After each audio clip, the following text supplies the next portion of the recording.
President Trump's special envoy, Steve Witkoff, will arrive in Moscow on Wednesday. That's two days before Mr. Trump's deadline for Russia to agree a peace deal with Ukraine or face more sanctions.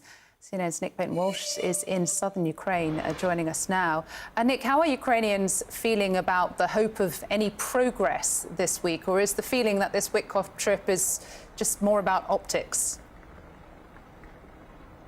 It's important to hold out the possibility for some sudden last-minute deal-making, but we seem exceptionally far away from that now, really because of the positioning of the Kremlin head. Vladimir Putin, clearly emboldened by the relative success of his summer offensive that has moved forwards, not always at the incremental pace of past months, but now putting his troops in a more strategic position along areas of the eastern front line. And the rhetoric coming from Moscow, very much one of defiance. And that may be what they seek to maintain up until that deadline. Is there a possibility that pressure on India, already touted by US President Donald Trump, may have some kind of impact in the days ahead on India's posturing? It's possible. He just recently reiterated the idea of more tariffs against India for purchasing Russian oil. It's unclear if that's already had an impact. There have been some suggestions India's changed its diet away from Russian oil over the past days or so.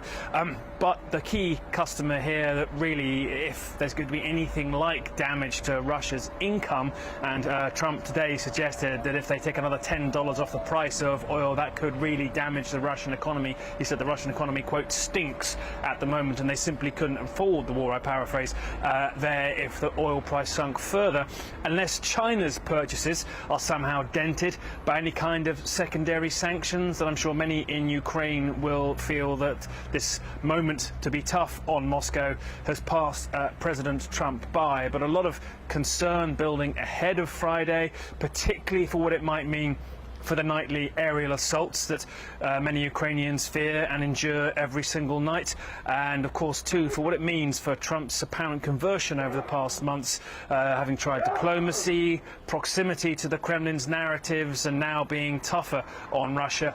Do we actually see a real impact from these secondary sanctions in the next 48 hours, Christina? Nick, appreciate you being with us there from southern Ukraine. That's Nick Paton-Walsh. The US president is threatening to raise tariffs on India, as we've been hearing there, very substantially over the next 24 hours. And speaking to CNBC earlier, Mr. Trump said he isn't happy with India continuing to purchase Russian oil and indirectly helping fund Russia's war effort. The US has previously announced its intentions to put secondary tariffs on countries that buy Russian energy. And Mr. Trump spoke about the impact he's hoping US sanctions will have on Russia's oil market. If energy goes down low enough, Putin's going to stop killing people. That'll be nice, even though they're his own people that are dying, him and Ukraine. But Putin will stop killing people if you get energy down another $10 a barrel. He's going to have no choice because his economy stinks. Anna Kubin is joining me to discuss, and just added to what we were hearing from President Trump there, Nick saying earlier that Trump had also said that $10 off the price of oil could really damage the Russian economy. What do we know about the real meaningful impact this could have on Russia?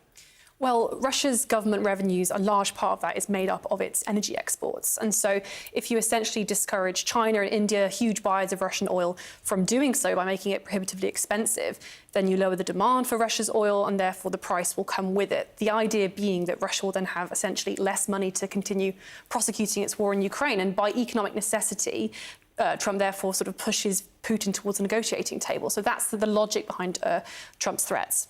And how would this play out against the US? Because we know that any sanctions on on India, on China, would certainly roil global markets, but would it have a direct impact on US markets too? Well, that's the irony of this, is that if you raise tariffs, these secondary sanctions are essentially tariffs on goods imported into the US. You then essentially raise the end price for consumers for many products. And for a president that's made fighting inflation and pressuring the Fed to cut interest rates a key part of his mandate, that's pretty counterproductive. And the US as well, with its oil price, it's a major oil producer, oil exporter, but it still imports oil. And so if you essentially reduce the overall supply of global oil, therefore push up the price, you'll see US consumers pay more for their oil too.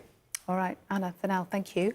Let's turn to Nigel Gold-Davis, who is the former UK ambassador to Belarus. He is a senior fellow for Russia and Eurasia at the International Institute for Strategic Studies. He joins us now live from London. Thank you so much for your time.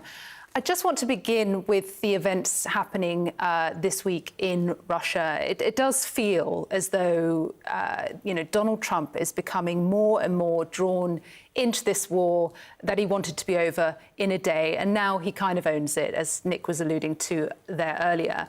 He went from pausing the military aid to Ukraine to threatening nuclear force against Russia within a month. And there has been a substantial hardening of rhetoric. I just want to get your thoughts on what progress, if any, you think we might see this week as we march towards that Friday deadline. You're absolutely right. This has been an astonishing, fluid moment in the diplomacy of this war. Donald Trump returning to the White House, bending over backwards to see things from Russia's point of view, giving Russia carrots, threatening Ukraine with sticks in order to try to bring about a ceasefire. That theory of peace failed.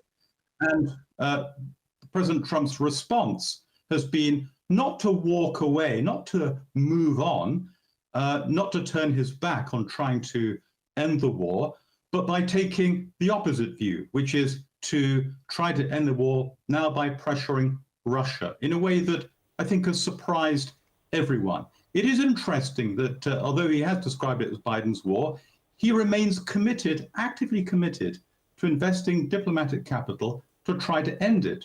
And now we have this extraordinary situation where he has issued an ultimatum to Putin for the first time. He then shortened it, so we have this drum roll for the next few days. And so a sort of slow game of chicken.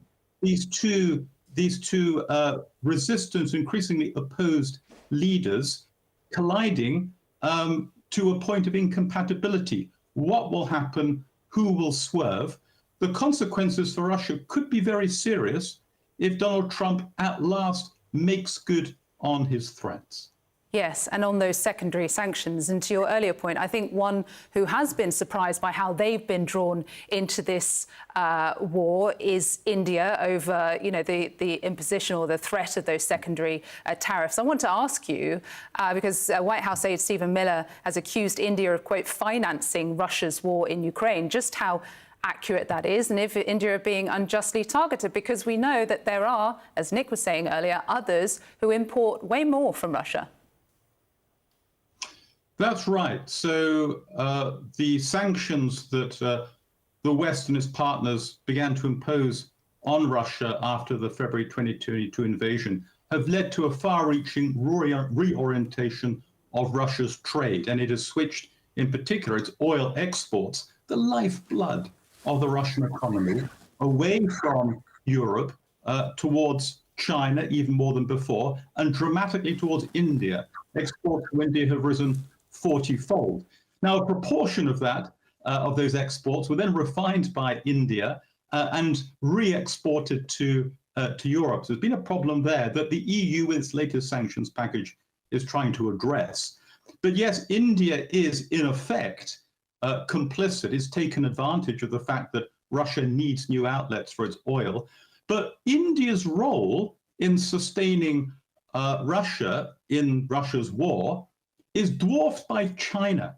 Now, China is described by NATO as, quote, the decisive enabler of Russia's war on Ukraine. It's not only a matter of the oil that China imports, but also the ways that China abets sanctions evasion in favor of China, in favor of Russia, and increasingly is supplying large quantities of dual-use capable components and machinery to Russia. So if one is looking for an economic enabler of Russia, it would seem that the first target should be China rather than India. What is the danger of a peace deal being pushed down the road now, even by just a few weeks, given what is happening on the battlefield right now, where Russia are pushing for the takeover of strategic towns, of strategic centres, as part of that summer offensive? I think Putin is, of course, discomforted and uncertain about what might transpire over the next few days when President Trump's deadline falls due. But they won't fundamentally change his calculus.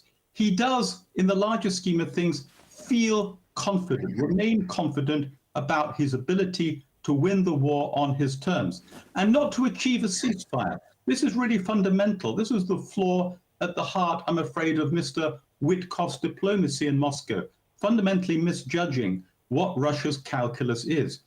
Putin places such a high priority on the ultimate goal of victory over Ukraine. It's a sort of historical psychological obsession that the only thing that's more important to Putin than achieving that is ensuring the survival and stability of his own regime at home. And that's why oil becomes so important. Oil is the Achilles heel of the Russian economy. And we've seen historically, every time Russia's hydrocarbon revenues fall fast and drastically, the Russian economy and Russian politics are changed. That was true in 1988. It was true in 1998. It was true in 2008. Let's see if it could be true in 2025.